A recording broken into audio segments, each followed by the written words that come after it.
Good morning.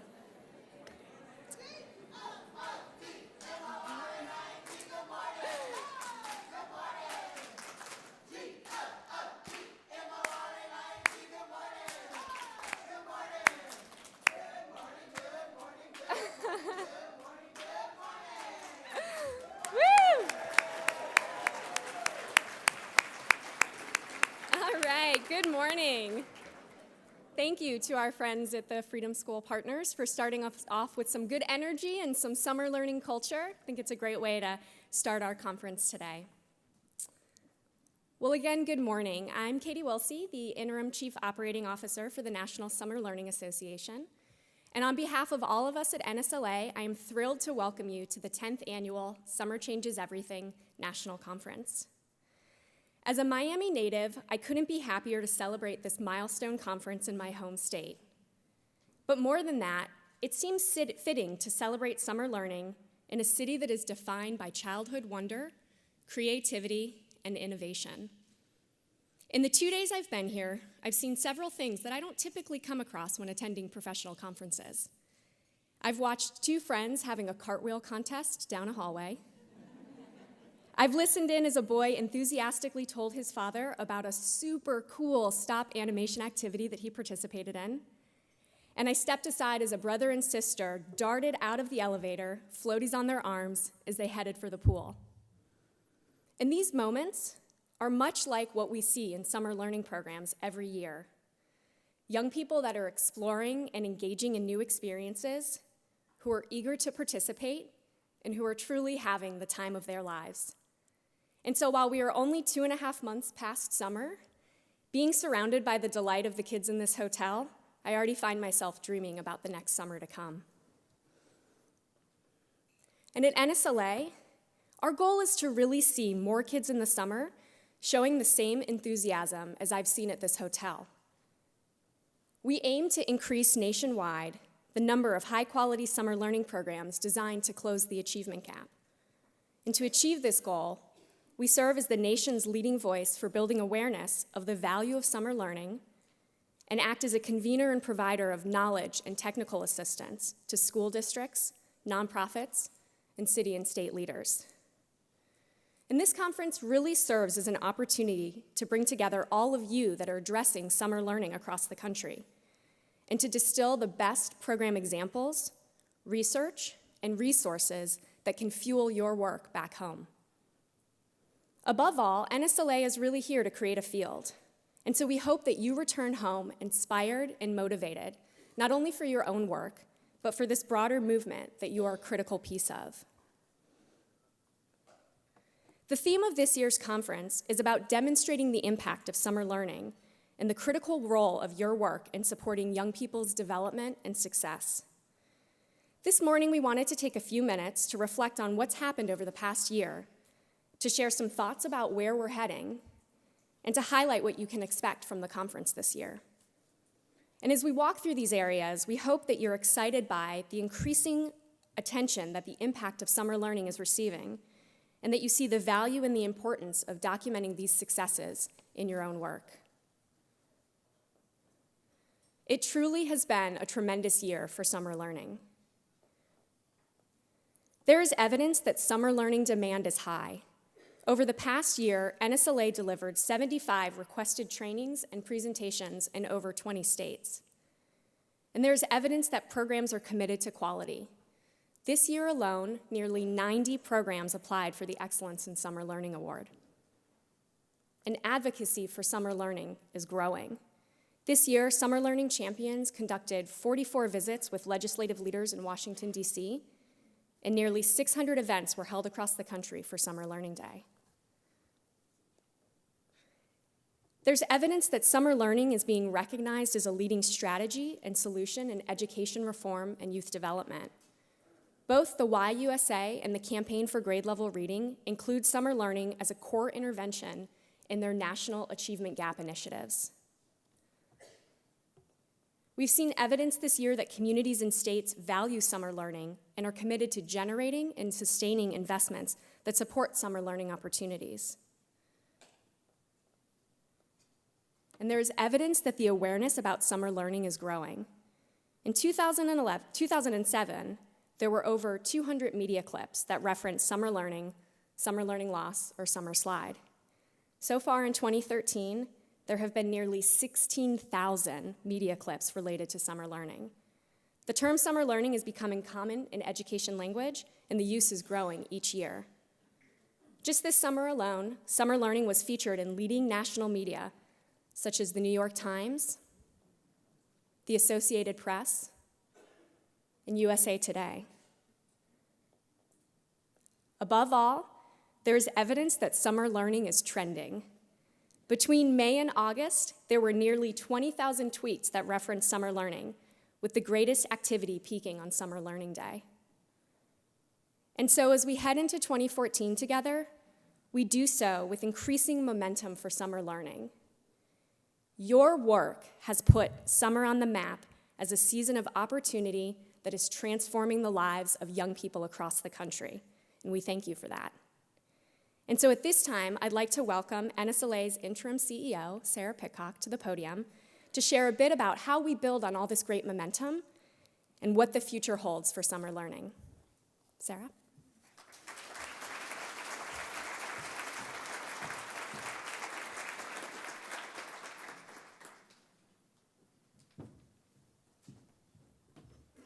Good morning. Do I get a cheer too? No, it's okay. Thanks so much, Katie. As Katie mentioned, I'm Sarah Pitcock. I'm the interim CEO of the National Summer Learning Association. And as many of you know, I'm new to this role, but I'm not new to NSLA, and I'm not new to summer learning. I hope you are as excited as we are by the incredible things that have happened in the past year that Katie just shared. It's clear to me that summer learning awareness is at an all-time high.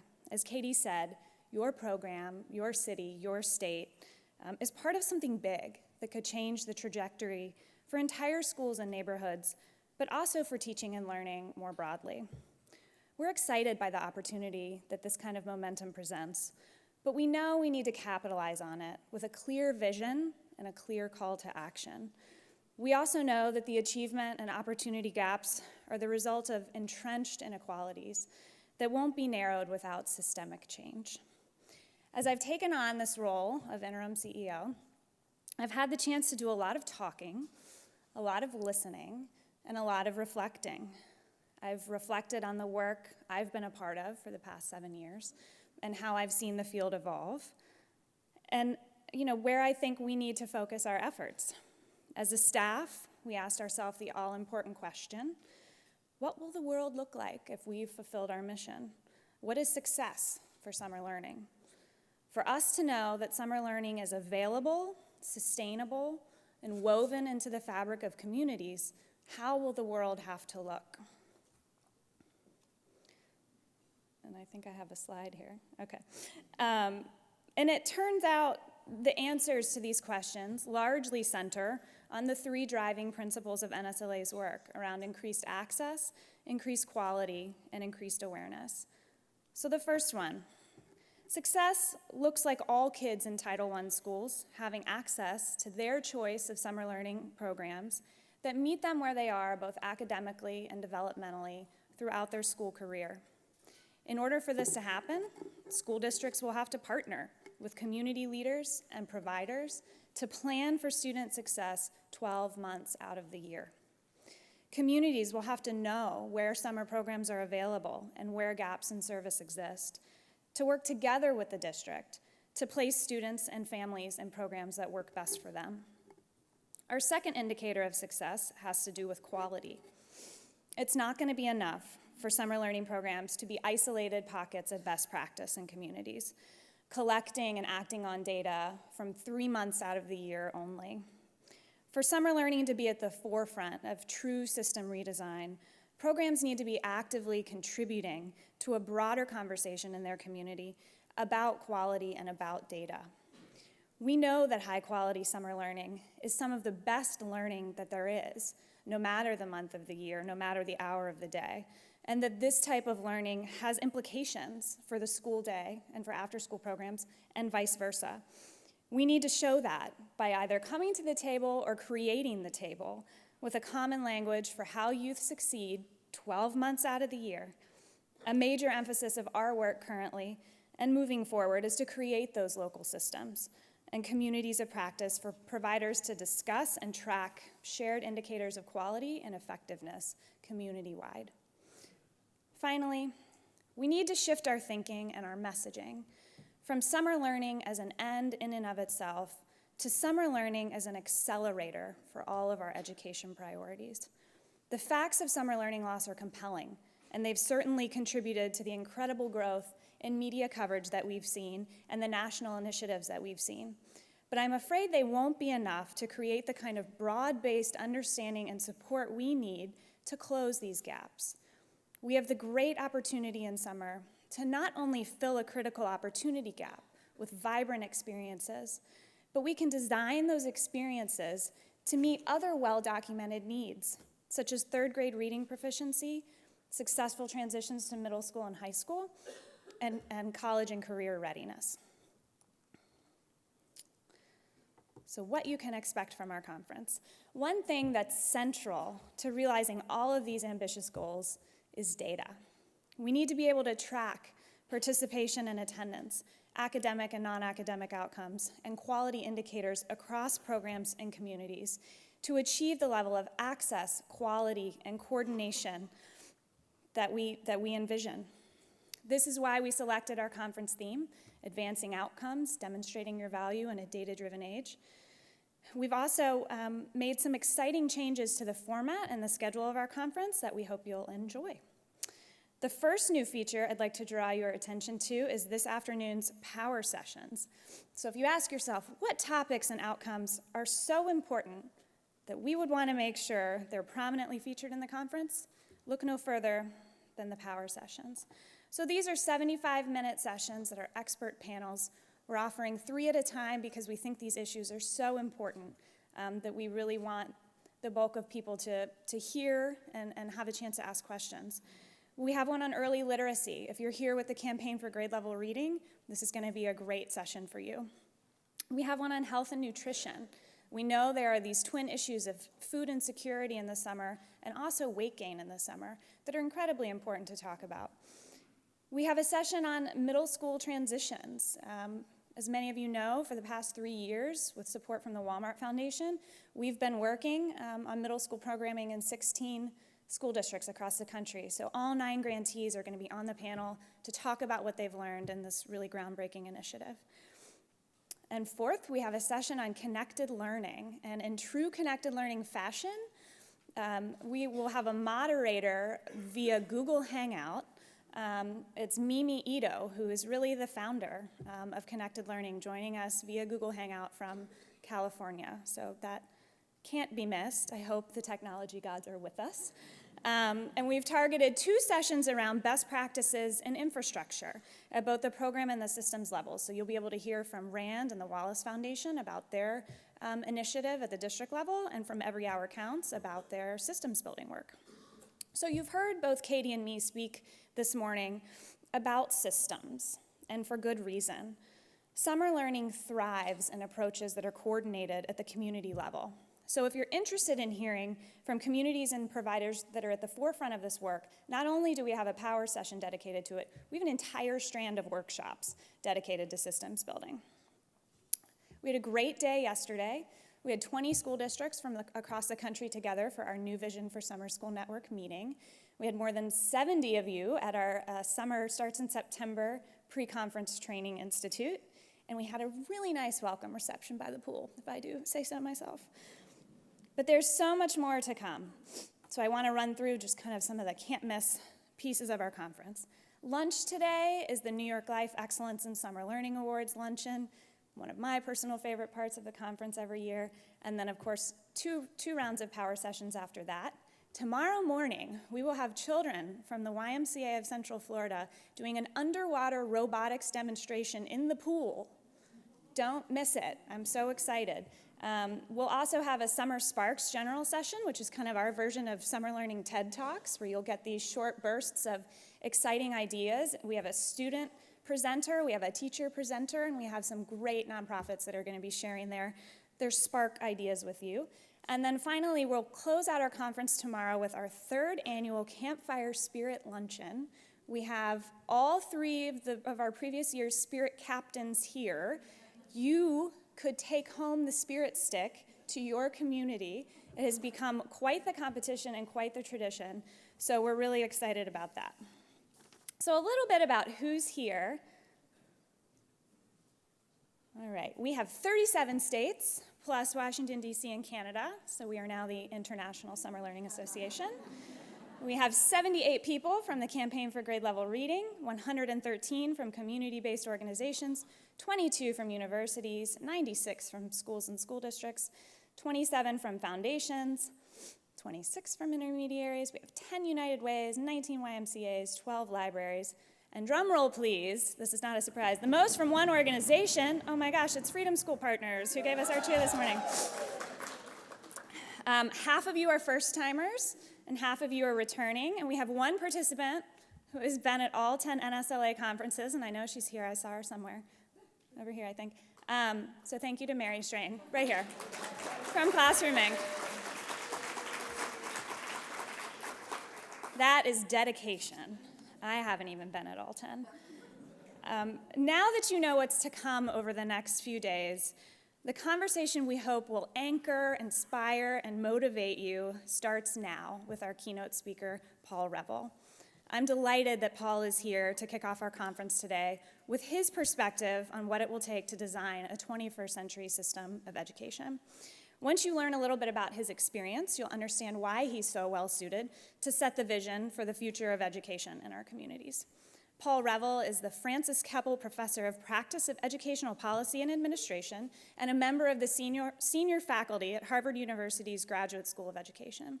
Most recently, Paul served a nearly 5-year term as the Massachusetts Secretary of Education. As Governor Patrick's top education advisor and spokesman, he established the Executive Office of Education and had oversight over higher education, K-12, and early ed in the nation's leading student achievement state. He played a lead role in the administration's efforts, ranging from the Achievement Gap Act to Common Core state standards and the Race to the Top proposal.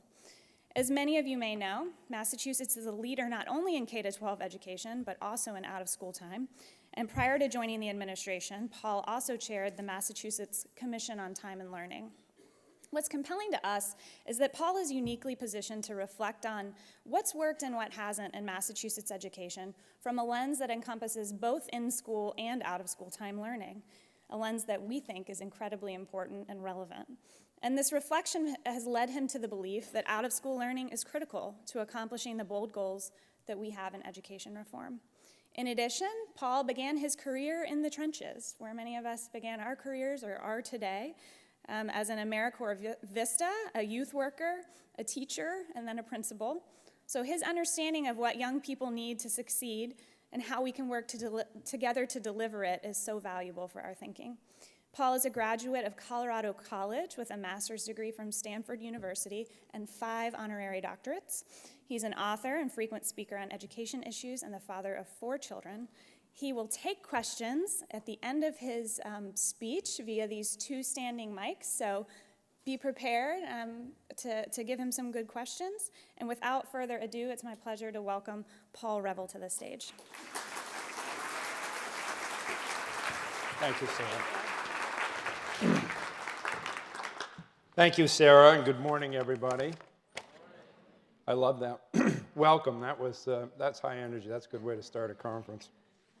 And speaking of energy, the comments earlier that Katie made relative to the kind of energy and connection and engagement we see with young people at Disney. I brought my 11-year-old down for a couple of days over the weekend. And you can't help but wish that all kids had that all the time, that that's really what education ought to be about. Never mind summer, all the time. All kids have that sense of energy about what they're doing. So that's the kind of broader message that I want to talk about today. But first, I just want to commend you at the National Summer Learning Association for your work. I really admire what you do and have done so for some time. I love your mix of effective action and programs, doing necessary research that you're going to be talking about today, and using these findings as we saw in the presentation today, to drive an aggressive advocacy agenda. I think this is exactly what's needed. I know it's frustrating because you come back year after year and you push and progress is incremental, particularly in this kind of economy. But it's a long-term project, and I'm a great believer that persistence is rewarded in this kind of work. So it's a thrill for me to be here with you today, and not just because there's snow on the ground in Boston, but just because I'm with fellow travelers who believe deeply that we can do far better than we're doing now to serve the needs of all of our children. Some good friends from Boston are here. Chris Smith, I want to acknowledge and thank you for your support and good work in Boston. And I happen recently to have been asked to chair the advisory board for Bell in Massachusetts, and I'm learning a lot through that assignment, and I'm delighted to be associated with that organization, which I know has been an important part of this organization for some time. I want to say a word. There was an event that I believe Chris organized that was in the summer several years ago, and I went to it, and talking about it for a moment illustrates part of what I want to say more broadly about summer learning and about what we need to do to build a 21st century learning system. I was Secretary of Education. It was in maybe my third summer in that role. I was invited to go out to Thompson's Island. Did you organize that event? Yeah. I was invited to go out to Thompson's Island to be with a group of people to look at what was a very effective summer learning program that had a STEM theme to it. For better or worse, I had to drop my own daughter at camp before I got there. I ran a little late, getting caught in traffic. Not as bad as the traffic here, but we still have traffic in Boston. And I got there a little late. They held the boat, and we went over, and we walked through the camp. And when I say we, it was a group of sort of policy elite types, foundation people, researchers, policy people, people who think a lot about education reform and have high ideals about where we can go. We were really impressed with the energy with the kids and what they were doing. They had some good research to show numbers on progress they'd made. The teachers and staff were all highly engaging people. And then we sat under a tent afterwards and talked about it. And a lot of people went into a very analytic frame of mind. Well, let's put this under a microscope and ask, why is it that this works so well? What is it that's actually going on here? And they gave me the courtesy of speaking last, and by that time I was, I'm afraid, getting a little impatient with the discussion at some level. And what I said at that point seemed obvious to me, and it's obvious as I read about and hear about a lot of your work out in the field, which is there is no mystery, really, as to why it works. What they were doing in that program was taking young people into a stimulating environment with lots of caring adults, with excited children, introducing them to material that they could engage with deeply, having fun, giving them room to run around and be together, doing something that's quite different from their normal day-to-day experience, and it worked for them. And there's no real mystery as to why it worked. It's the same thing that those of us who have privilege routinely provide to our children. That is the same camp that I was taking my daughter to that morning, right? So it's not a great mystery, and that isn't where we who care about policy and change within our framework ought to be putting our energy. Yes, you as an association ought to be looking closely at what works, what doesn't work, and documenting that in terms of data.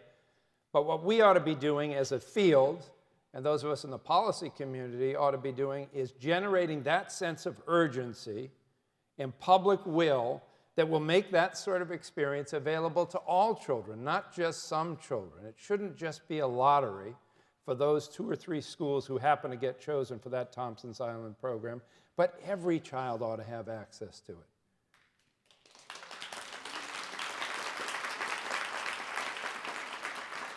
Indeed, one of my biggest challenges as a parent who has privilege, is just planning the sequence of stimulating experiences for my daughter or for my other children over the course of a summer. And that is her education. It's not her schooling, but it's her education. And if we are serious, and this is what I'll talk about in a few minutes, if we're serious about this idea of all means all, that we want all of our children to achieve at levels heretofore reserved for an elite few, and we want to build a system to achieve that. Our current model of 180 days a year, 6 hours a day, 20% of a child's waking hours isn't going to get it done. And it's high time we came to that recognition. And with that recognition goes the imperative to produce a system that's going to make these kinds of opportunities that you represent part and parcel of what we do all year round. So our focus needs to be on how do we build the public will to do for all what those of us who have privilege have been able to do for our own. And we don't have a lot of public will for these kinds of things right now. Look at the struggle we've had over affordable health care, or our friends in Colorado trying to get Amendment 66 through recently to spend a little bit more money on education. I just heard from Matthew last night about cutbacks in Oregon, where they're in a number of communities moving from 5 days a week down to 4 days a week, going in exactly the wrong direction. So it's challenging. And yet at the same time, the signals are all over the place that this work is more important than ever. My colleague Robert Putnam at the Kennedy School at Harvard has been documenting the impact of income inequality these days on social mobility and isolating those factors in the time outside of school that contribute every bit as much to the inequalities that show up in school as anything that happens in school. For example, affluent families, and by this I mean the top quintile, are now spending 6 times more on the education of their children outside of school, and I distinguish between education and schooling, on recreation and enrichment than people in the bottom quintile are spending. And those factors, those enrichments add up and make a huge difference in terms of the achievement gap. Social mobility is now lower than ever before as income inequality grows, and those factors come into school. So we need an argument to get it right now. We need an argument to wake up our society and to focus on where we're headed. And where I hang my hat, and I'd love your feedback as we talk afterwards, is on the commitment that we have all made, 50 states, one at a time, to closing the achievement gap. And our rhetoric in that argument has been that we have right now a felicitous coincidence between our moral obligation, something that civil rights leaders have always challenged us to achieve, which is to provide each generation the opportunity to realize their full potential. Our moral obligation, that ethical obligation to do better for our children, is coupled with or intersects with our economic self-interest as a society. It is now essential for us, if we are going to have a 21st century economy, if people are going to pay Americans at the rate that they've been accustomed to being paid at to preserve a middle class in this society, they're only going to pay for high skill, high knowledge kinds of occupations for the most part. So we now need to educate all of our children to a high level, whether we wanted to do it morally or not.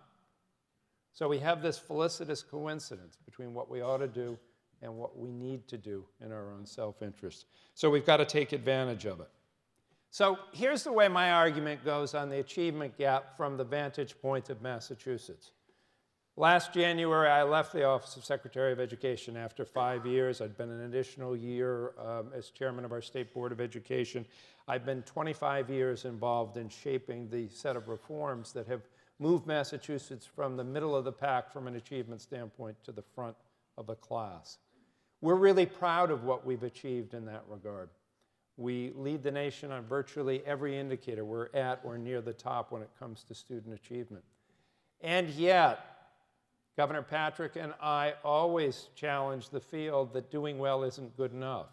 If we peel back the averages on which those first place finishes are based, they reveal deep, persistent, deeply disturbing achievement gaps, some of the widest in the country. Even though our floor is higher in terms of student achievement, our lowest achieving students are doing better than most in most states across the country. The gaps between our higher achieving students and our lower achieving students are too wide. The gaps that we have, what we call proficiency gaps between any student and what they need to know and be able to do to achieve proficiency and to be ready for success in our society. And by success, I mean get and hold a 21st century job that will enable them to support a family. I mean to participate and choose to be a leader in a 21st century democracy, to be a fulfilled individual, to be a lifelong learner, to be a head of a family if you choose to do so. Those kinds of broad indicators of success. Our job is to prepare everybody to be ready for success. And the evidence suggests that notwithstanding one of the nation's most robust efforts at education reform, Massachusetts set the highest standards in the nation, and we made them count. We had high stakes. Very few people did high standards and high stakes at the same time, and we chose to do it. We have a strong system of choice. We have some of the nation's strongest charter schools in Massachusetts and Boston in particular.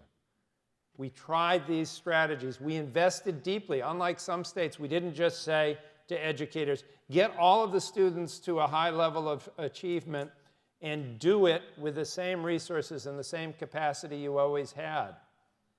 Had they known how to do it, they would have been doing it anyway, right?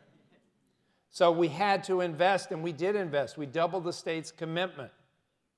And yet 20 years down the line from the Education Reform Act of 1993, we have these deep, persistent achievement gaps.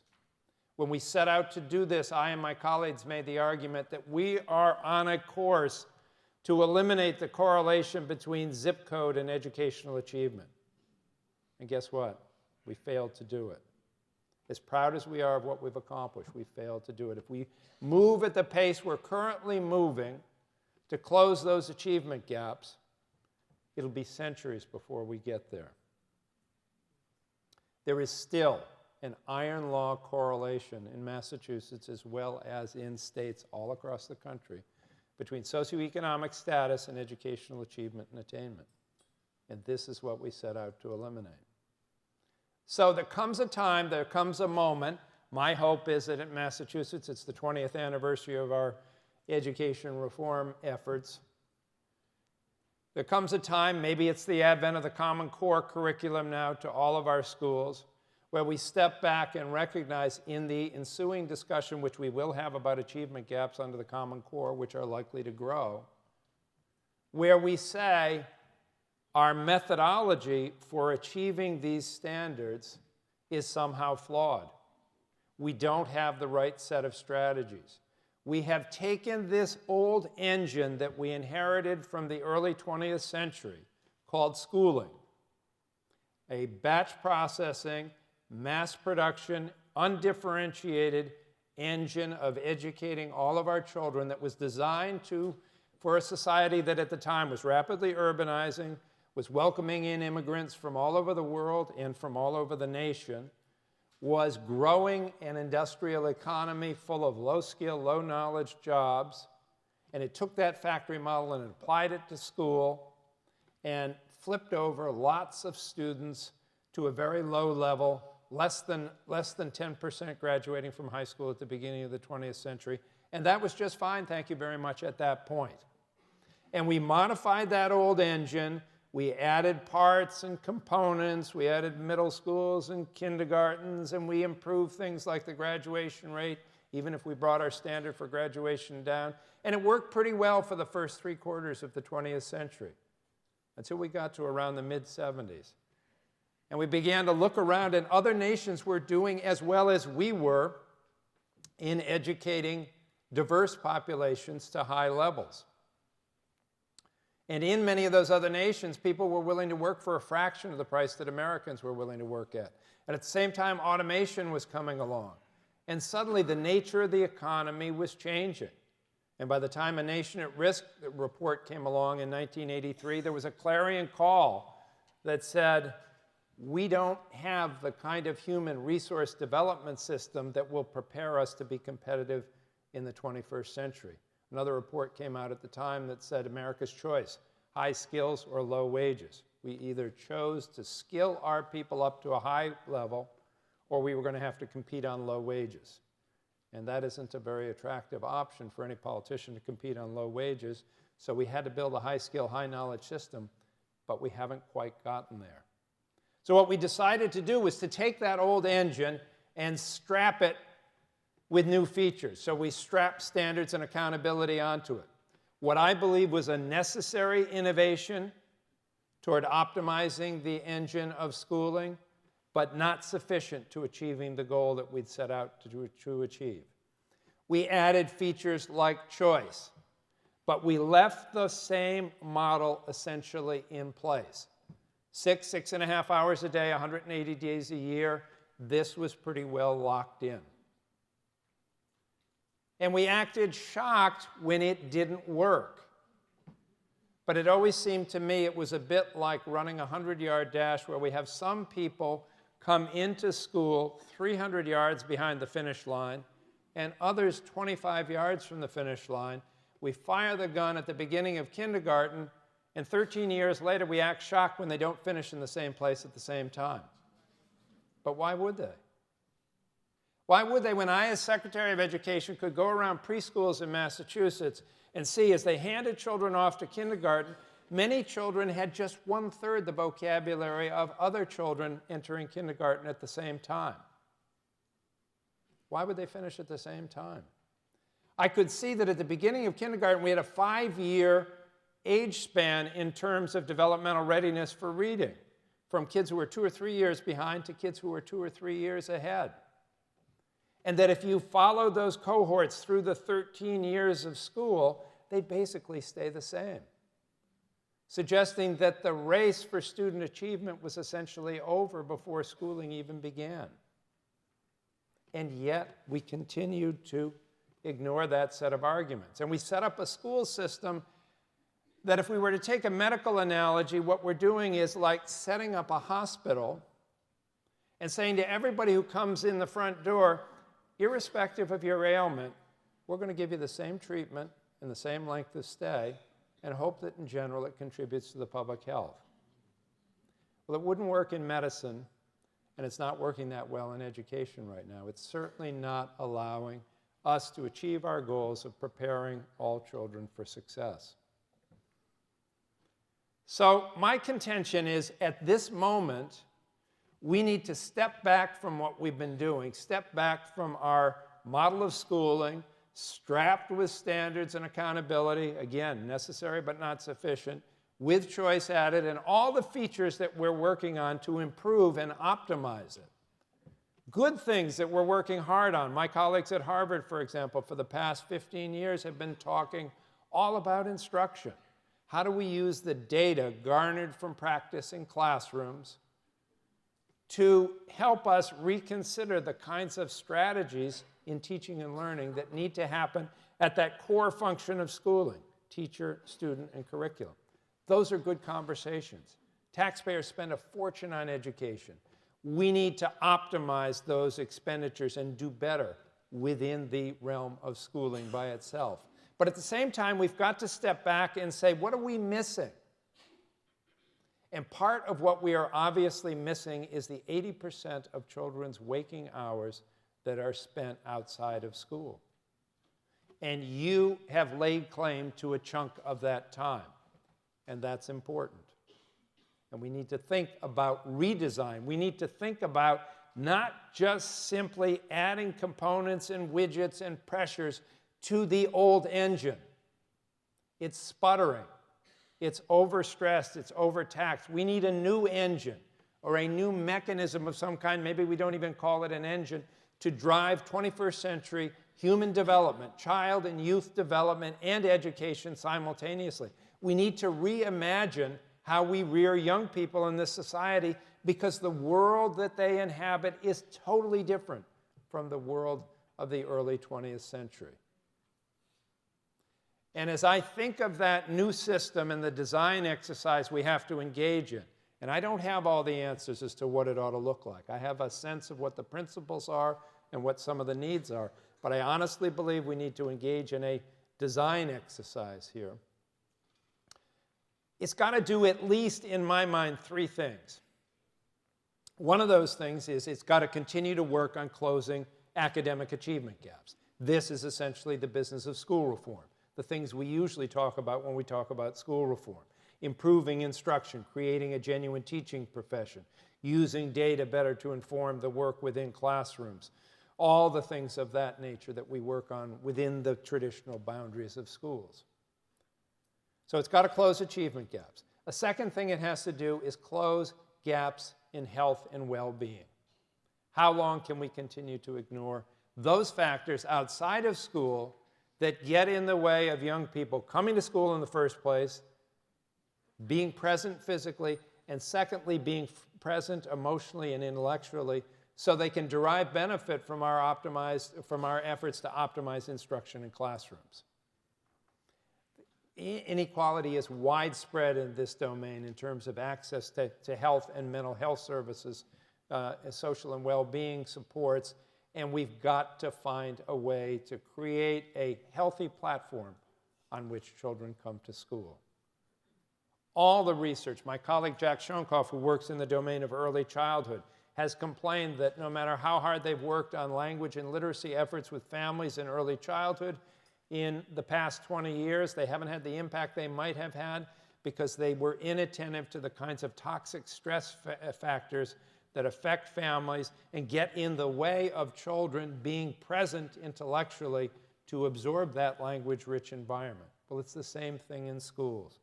How can we possibly hope to reach that child who winds up homeless over the weekend and living in the back seat of a car?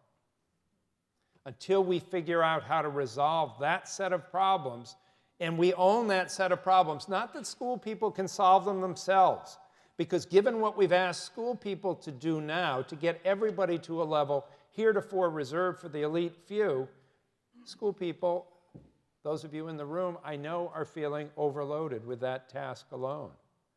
And yet the irony is you can't achieve that task without attending to the other tasks, but you don't have the time, the energy, the language, the authority, the resources to solve that set of problems. They're located in different silos. So bringing those silos together, braiding systems of health and human service supports are one of the things that we've got to do if we're committed to all means all. That's part of the new design. It's part of the new engine. Now, that's not easy work. It's always easier to talk about collaboration and partnership than it is to do it. I know from experience. Governor Patrick asked us to create a Child and Youth Development Cabinet, which the Secretary of Health and Human Services and I co-chaired. And let me tell you, it was hard work. And we didn't get nearly as much done over the course of 5 years as I'd hoped when we set out. But we did work on some problems, and we did make some headway. For example, she designated personnel from Health and Human Services to now be stationed in some of our most underperforming schools in the Commonwealth, and that made a big difference. On other issues, we got blocked. We tried to do a transcript that would follow young people from early childhood all the way through their schooling career, that would take into account not just what happened in school, but what happened outside of school. We have children coming into our early childhood system involved with half a dozen different agencies of government in the nonprofit sector for a variety of different problems, and yet there's no record of this. So the educators in the early childhood system have no idea how to respond to it. The parents aren't telling them. The children aren't telling them. So they're flying blind. It would be like doctors in the emergency room refusing to share records with one another for fear that the people might stereotype the family if they showed them the records, and therefore you wouldn't know if this child was allergic to penicillin because they'd tried penicillin 2 years ago and she'd had an allergic reaction. We don't share records and information. We have all kinds of privacy protections that get in the way. And so we get stopped on things like that. It's just an example. But without that kind of braiding of those systems, moving away from the silos, we won't get to that platform of health and well-being that is an essential precondition for children to learn at high levels. So that's the second piece. First piece is close achievement gaps. Second piece, close gaps in terms of health and well-being. The third piece is to close what I call the enrichment gap. And this relates to what I was discussing earlier, to Robert Putnam's work, is how do we get to a point where the kinds of out-of-school opportunities that are every bit as important in the education of children. You look at who is here at Disney World, the people who can afford it. And you look at all the kinds of education that goes on. I watch my daughter on various games and interactive things, and thinking about things and stimulated to ask questions that she'd never ask if she were just hanging around. And I say to myself, how do we make this more broadly available? And how can we possibly expect? I have a class that I teach at Harvard on state education policy, and I begin the class actually with a slide of my daughter. And I say, well, here she is, and like any dad, I'm really proud of her, and I think she's the best. And yet, I have to come to grips with all the advantages she's had from prenatal care on forward. And I make a list, and it goes about 25 deep, from prenatal care to nutrition to stability to early childhood education to travel to books to being read to all the time to after-school experiences and summer school experiences to family stability to siblings paying attention to her. On and on the list goes. But she attends school in a public urban school system and sits side by side with kids from housing projects in the town or for some of the poorest neighborhoods in the city of Worcester. And I put up a picture of somebody else who might be sitting next to her and list all the challenges, all the deficits, if you will, not in that child inherently, but in their experience outside of school. And then I say to my students, how can school, giving them essentially at best the same thing for the same amount of time, possibly offset that set of differences? It's not going to happen on average. And that's what we're talking about, averages. We're not talking about individuals. Obviously, we have individuals who triumph over the odds. We have a normal distribution, if you will. But we're talking about on average, and the data tells us what happens on average. So unless we find a way to create more of a level playing field in terms of enrichment, we're not going to be able to get the job done. I was on a panel at Yale a couple of years ago, and somebody said, well, have you ever heard of another institution that was being tasked with producing success at the rate that public education is now tasked with producing success and been successful at doing it? And I said, you know, the only thing I can think of after scratching my head for a while is the upper middle class family. The upper middle class family finds the ways and means to reproduce success among its children at a very high rate. Obviously, there are exceptions. Not everybody is successful coming out of upper middle class families. And that isn't a problem-free or suffering-free environment either, let me tell you. But at the same time, they've been remarkably successful at reproducing the social order. And so the question becomes to me, how do they do it?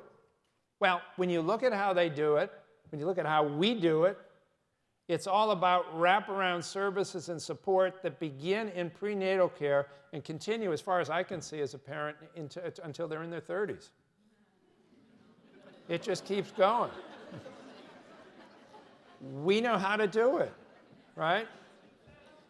So I always get a kick out of hearing about these people who say, well, you know, I'm not sure I support Head Start because I can't see the effects of it 10 years later.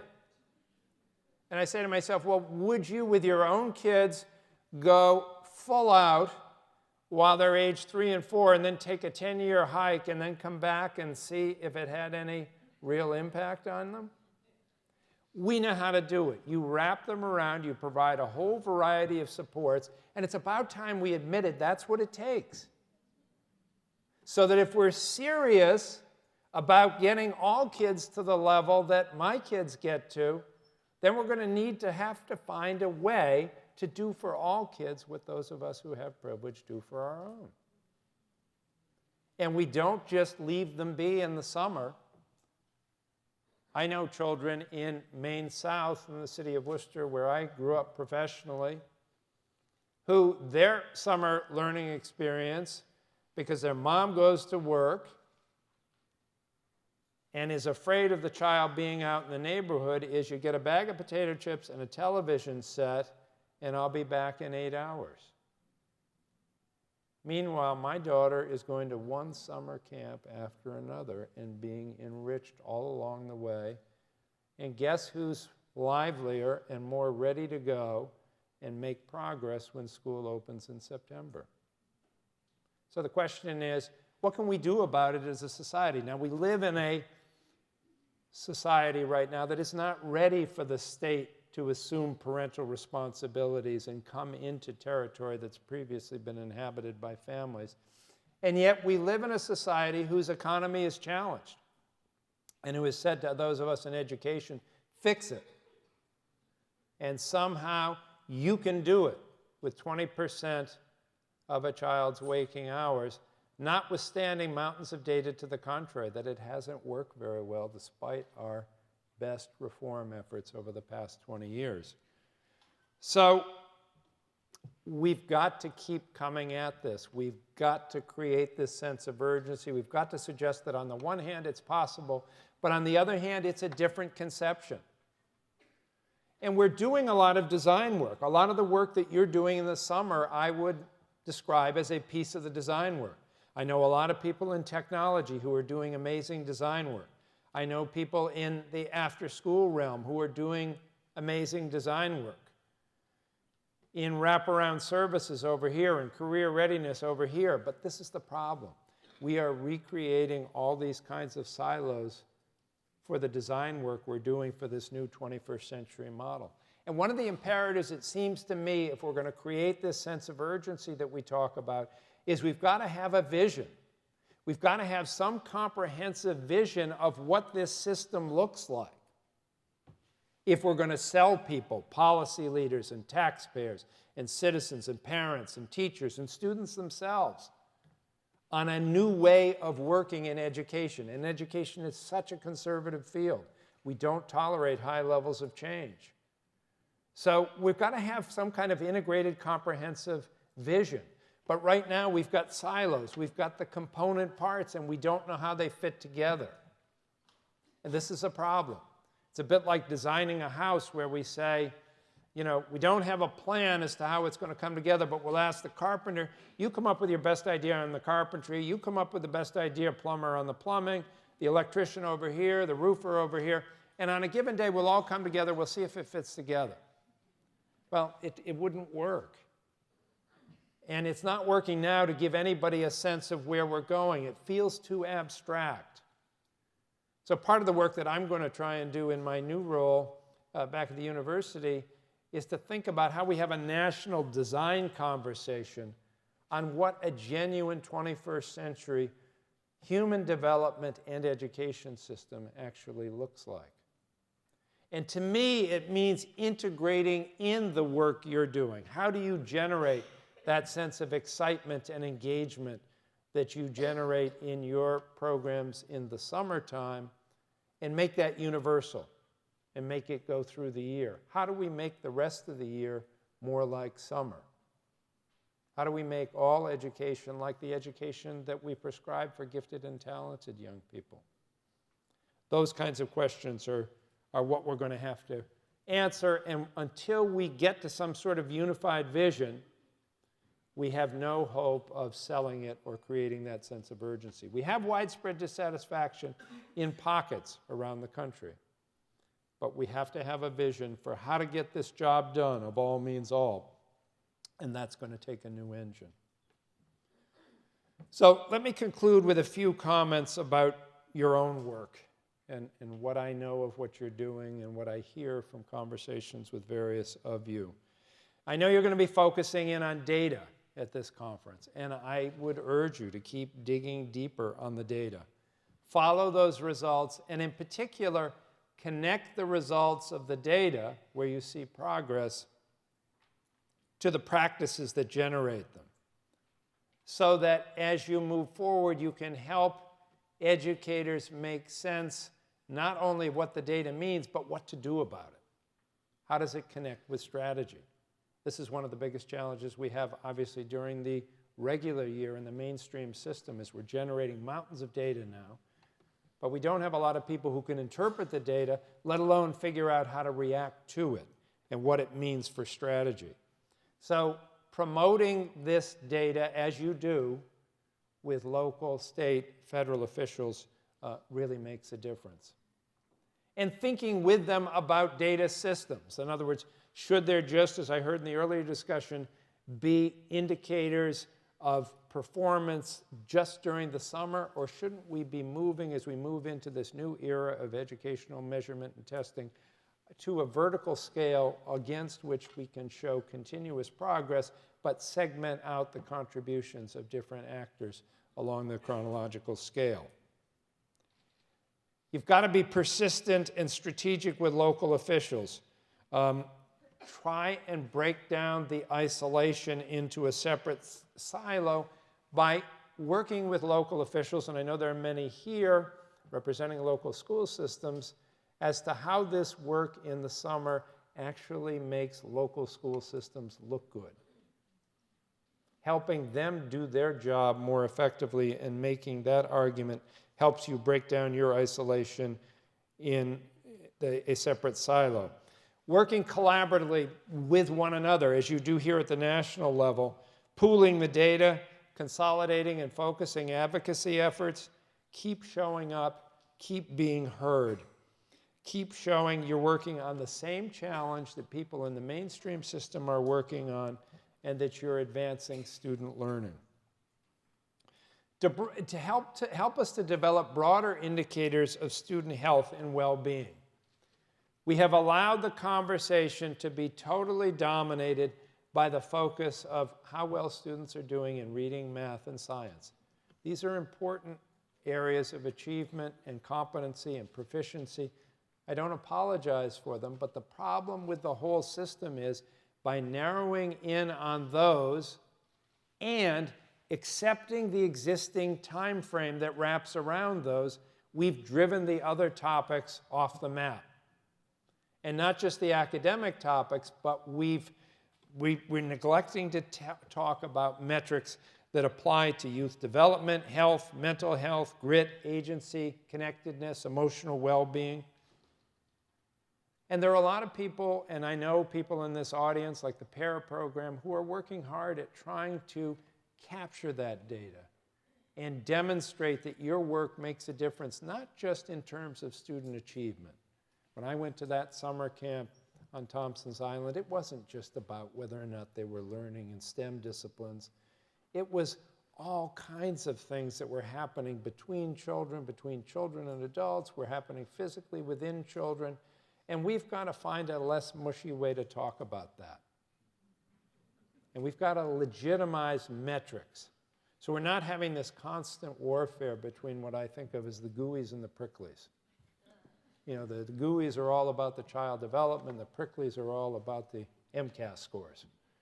And we've got to, those of us who care about this aspect of human development, have got to find ways to measure and talk about it, and not set it up as bipolar, as competing with academic achievement. The problem with what we've done in standards-based school reform and accountability right now is we haven't changed the time paradigm. We've said we want you to educate all to a high level in the amount of time it used to take you to educate a few to a high level. And that just won't work. We're asking schools to do way more than we've ever asked them to do before, and families in many respects are doing less, communities doing less, religious institutions doing less with respect to their children. We're passively pushing it on to the public sector, to the public education sector, and we've got to call it what it is and do our best to incorporate new ways and means of talking about what we're actually accomplishing. I would urge you to look into some of these approaches, like the social impact bonds and the payment for results that we find happening in places around the social and human service sector now that are gaining some momentum. Thinking about fundraising for individuals and classes and schools. I'd urge you not to get distracted by intra and interfield competition. This argument, for example, between the extended time people and out of school, after school programs, to me is an enormous distraction and does a disservice to the field when we get arguing and fighting and competing with one another, because the larger argument is what we do for all children. I'm delighted to see you using your national clout to keep in the public eye, encouraging major researchers to grab onto your work and findings, populating national commissions, showing up is really important, crafting effective media and social media strategy, highlighting the stark contrast between a summer full of enrichment and one that's empty. Do a film, get a national champion. There aren't any easy answers here. We're trying to build a sense of urgency, to create in the public a sense of self-interest in providing for all students the kind of year-round enrichment that is now only available to the privileged few. We're trying to convince our taxpayers and their representatives that we all have a stake in the education of all of our children, and all means all. And that this is vital, not just morally, but it's essential to our future. Achievement gaps are going to be big news again with the advent of the Common Core, and I would urge you to seize that opportunity to get an even bigger foot in the door than you already have. We're going to get there, but we're going to have to keep at it.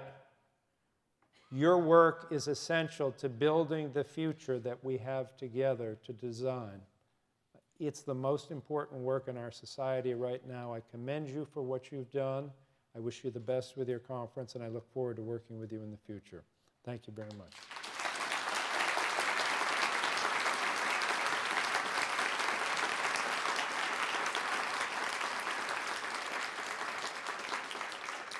I'm happy to take questions or comments for a few minutes if people have them. And I think there are microphones in a couple of places here.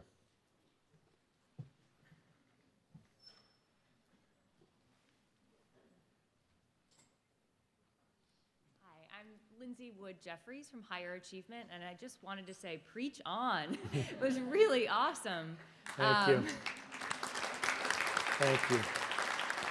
I also have a question about your metaphor for the engine that we were building, and we're adding components, and they weren't always communicating with each other. And what you might see for the extension of that metaphor. Is it jetpacks for individual kids? Like, how do we create this? How do we extend that? Because I think your schema that you established could be one that everyone in this room could talk about and could continue. I'm also interested in your take on the community schools efforts, given the way they tried to braid together different services. Thanks. Okay, thank you. Those are two questions. I mean, the first is, I have used this metaphor of an engine because I think we built, it to me is sort of conceptually, we have a strategy, I mean, we have a set of goals. So we got the goals right at the beginning of education reform. We said all means all. We meant all means all. But we decided to use the same delivery system that we had in the past. That delivery system, the metaphor I use for it, is an engine. That's how we achieve, that drives our effort to achieve the goal. And we took the old engine that we inherited, and we just said, we can fix that up a little bit. We can get it to do what is fundamentally a new job. Because people, when we set standards, people didn't really take into account that this meant that the teacher's job was fundamentally different than it had been before. Getting everybody to a high level is an audacious ambition. And it would require new capacity in order to do it. Because again, had they known how to do it, they would have been doing it. So my colleague Richard Elmore talks about this concept of reciprocal accountability. For each increment that you raise in terms of expectations for people who are working for you, you have an obligation to give them the additional capacity to get there. So, and as I say, in Massachusetts, we did some work on that, but obviously not enough. So I don't know. I have more futuristic, technologically oriented friends who say to me, no, don't call it a new engine. There's got to be a new name for it. And I said, okay, what is it? They said network. And well, network sounds like something social to me rather than sort of the business of the work that we have to do. So I'm open to new ideas about what that metaphor is. And I do think, as your comment points out, that one of the key features of this new system, if you talk about principles of the new system, is it's got to be individualized and differentiated. We need a system that meets every child where he or she is and gives them what they need to be successful at each step along the way. That's the principle. And that's messy and sloppy and gets in the way of some of the other important functions of education, such as the child custodial function, which we don't talk about, but having schools enables parents to go to work and do the things that they need to do. And so we need that child care function at some level. At the same time, we need a system that is going to recognize this one starts here, this one starts here, this one starts here. They learn in different ways, and we've got to find a way to respond to that. So I'm wide open to new names. As far as full-service schools, you know, I love the concept behind full-service schools. I'm disappointed in the data because the data don't really seem to show as robust an impact as what this theory would suggest, and I don't know why that is. So I want to look at that more closely. I think it's one of the data and evaluation challenges that we have, because I'm convinced from having been in many of those schools that they make a big difference in the lives of children. But what we're measuring to show that impact is not capturing that. So it's a good example of the data challenge that's in front of us. Okay. I think you just answered my question. I was going to ask you to define success, what you meant by success, especially in terms of children having individual differences. And I think you talked a little bit about that already, but if you can say a little bit more about how success relates to children. What does that mean, especially to children who have learning disabilities? Well, I mean, this is a difficult topic, but I think it's an important one. I had to deal with this a lot at the onset of standards-based school reform in Massachusetts, because we set high standards, and not everybody could meet those high standards. And in particular, we'd have a number of emotional presentations on behalf of students with disabilities as people came forward to us and said, well, what about my child who shows up every day as a good kid, works as hard as she possibly could? She deserves the diploma just like everybody else. That was the way the argument went. I'm a parent of a child with some significant disabilities. And she would never be able to pass the math test that would get her a high school diploma.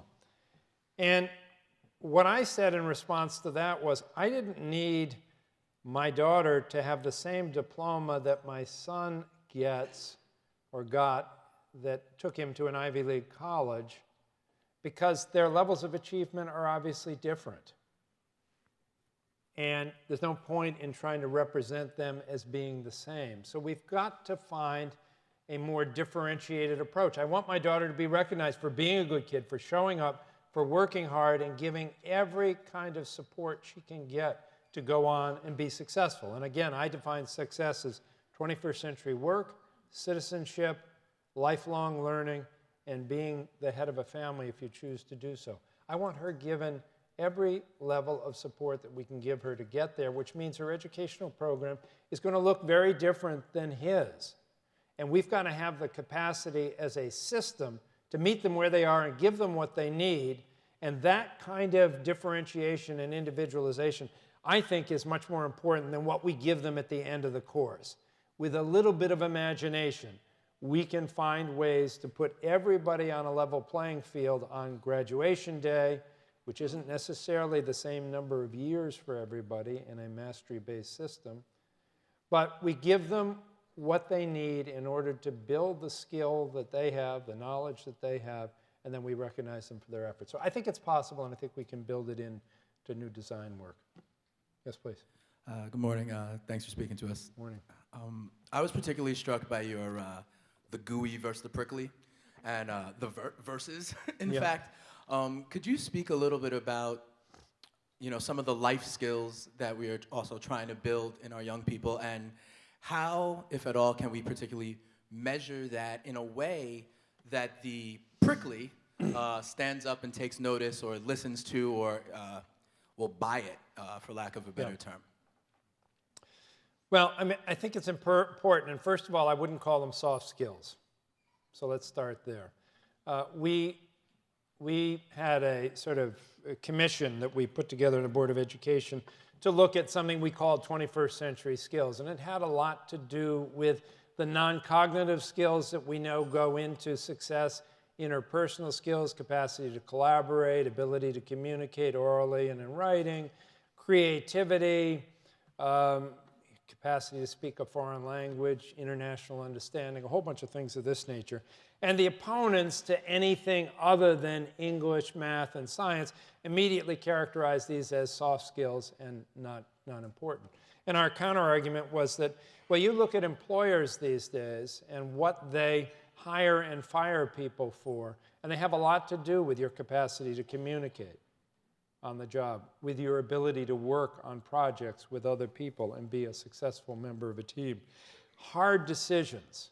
So these skills are as hard as any sort of mainstream hardcore topics that we have, and we've got to be willing to advance those arguments. So we start by not diminishing them by calling them soft skills.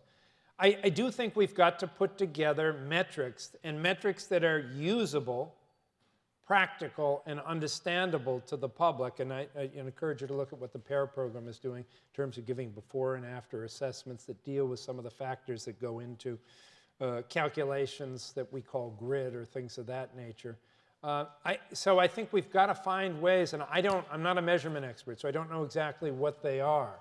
But I think as a field, one of the good things that folks like yourselves coming together could put your heads together on is decide as a field, what would you look at in the social, emotional, developmental realm that you could get a handle on relatively easy and begin to popularize as a field, that this is an indicator worth looking at.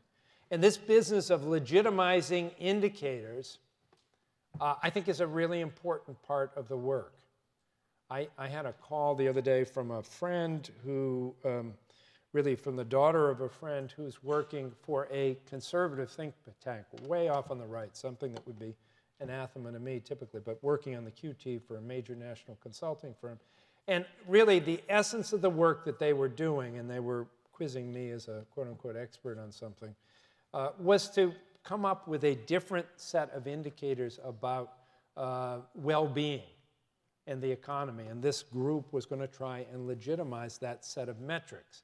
I think we as a field, and we as advocates for children, and we as advocates of a 21st century design for education, a new design for education that encompasses the work that you do, have to be just as savvy about coming up with our own metrics. And again, I'm not sure what they are, but I think that's a perfectly legitimate topic for your deliberations at this conference. Okay, I'm being told we have, okay, we've got 2 more people standing, I guess, so let's take 2 more questions and then we'll be done. Does that work? Okay. Yes, all right, over here. Hi, thank you. So I have a question. You talked about the 100-yard dash and how some students start out 300 yards before the start line and some start out 25 yards before the finish line. And I think in a lot of our work, we work with public-private partners. We have different students at different levels. How do we get those not involved in our work to really understand that disparity so that they're more invested in supporting the students that are 300 yards, outside the start line? Well, I guess you have to be very concrete about it, which is why I give the example of the reading. So if we have kids who start kindergarten with 1/3 the vocabulary of others, doesn't it stand to reason that it's going to take more time with those kids who need more vocabulary? Nowhere is it more starkly evident, and I think there's huge potential in terms of summer programs, and I actually steered money in this direction when I was Secretary of Education in the Commonwealth, than in the Challenge for English Language Learners. So what do we do? I mean, it shows the fallacy of the time paradigm that we have. We say to English language learners, most of whom are immigrants to this country, many of whom come from school systems that are inferior, and so they're behind in their core subjects. We mainstream them into our schools. We say, catch up in your core subjects, even though you don't speak and understand the language in which they're being taught. Keep pace in your core subjects with the other kids who have nothing to do but keep pace in the core subjects. And while you're at it, by the way, learn English, all in the same amount of time, that others have just to keep pace and move forward. And then we act shocked every year when we have persistent achievement gaps among English language learners. Well, why would they? They're going to need additional time. And what better time than after school and summer school in order to achieve that? So that's a very practical intervention that involves extending school time and summers that speaks to a persistent achievement gap challenge that is present in virtually every state. So I think we've just got to make it practical in that fashion and help people achieve the results that they have committed to achieving. Okay, last question, sir. Yes, Danny Roman. I work with the Children's Trust in Miami, Florida. We are tasked with taking public dollars to fund private after-school and summer camp programs and other programs. And we have a running debate, and I'm asking you to settle it. Modest expectations. Yes, of course. And is that we seesaw between making the after-school time and the summertime, the out-of-school time, more like school or enrichment, right? Going between either is it enrichment time or is it more an extended school kind of time, structured, with specific tasks and specific achievement goals, academic achievement goals. And so I'm wondering, I liked your metaphor between schooling and education and the difference that you make between those two. And I'm wondering, where are you at? Are you in the more structured times with concrete achievement goals or more education type things that are enrichment, that are learning opportunities but are not so definable? I think we've got to keep the fun in it somehow, and I think if we attempt to take the analogy that I give about my daughter in summer camp versus the camp that we visited on Thompson's Island. If we make that camp all about schooling per se, which is sort of discipline-focused learning, it after a while ceases to become what we identify as summer camp. So I think striking a balance, what we've learned from our extended learning time experiment, we have the largest one in the nation in Massachusetts, is adding more time can't be about just doing the same thing that schools do, that oftentimes kids find boring anyway. It's got to be about reimagining the school day. So if I'm going to give you 2 hours more time at the end of the school day, don't just tack on more classroom work, but figure a way to integrate it. I had somebody call me from the international press the other day, physical education. Well, we've got, somebody asked somebody in Finland, what's the one thing American schools could do that would improve performance? He said, add physical education. I said, well, I'm all in favor of it. The problem is, we've driven it out by our overemphasis on the academic skills and our need to use all that time to get all to a high standard. We need to broaden the time paradigm.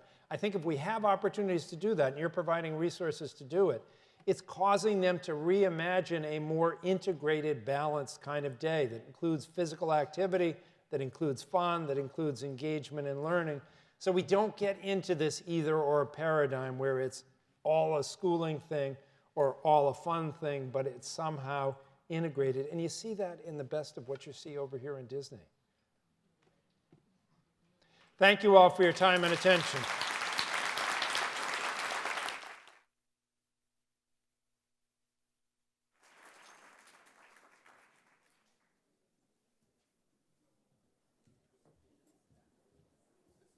Thank you, Paul.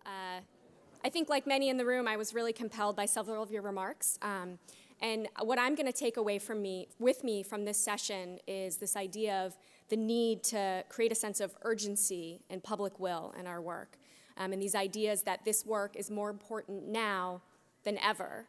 And that when we say all, we really mean all young people. And so I challenge you throughout the course of this conference to think about who in your community needs to be convinced. Who do you need at the table to help build that sense of urgency and public will that needs to be convinced that now this work is more important than ever and that all really does mean all?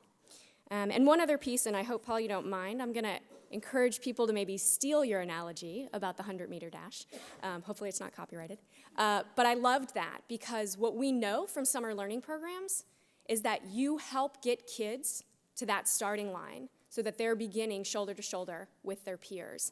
And so as you go through this conference and you think about demonstrating impact, think about how you can use that story, the evidence of your work, how you're helping get kids to that starting line, to convince those in your community that you need to create this sense of urgency and public will. So again, Paul, thank you for joining us this morning. I am charged with just giving you a couple reminders as we head out from our morning session. We have about a 30-minute break that we're heading into right now, our Resource Expo break. And so be sure to go out and visit our great exhibitors and bring with you your exhibitor passport so that you can get it stamped and entered into our exciting raffle, which we'll have on Wednesday afternoon. We have a full slate of workshops that we're going to be heading into at 10:30. If you've got one that you're really excited to be at, we encourage you to get there early so that you can get the best seat in the house. And we're going to be back in this room at 12:15 for our New York Life Excellence in Summer Learning Award luncheon. If you'd like to get a preview of this year's awards winners, in your green bag, there is our Excellence Award Bulletin where you can read about the 3 programs that will be awarded today. I have one quick personal announcement, which is that we found a personal item for Jennifer Schaffler, and we have that at our registration, so please stop by to pick that up. Otherwise, we hope you have a great morning, and we'll see you back in this room at 12:15.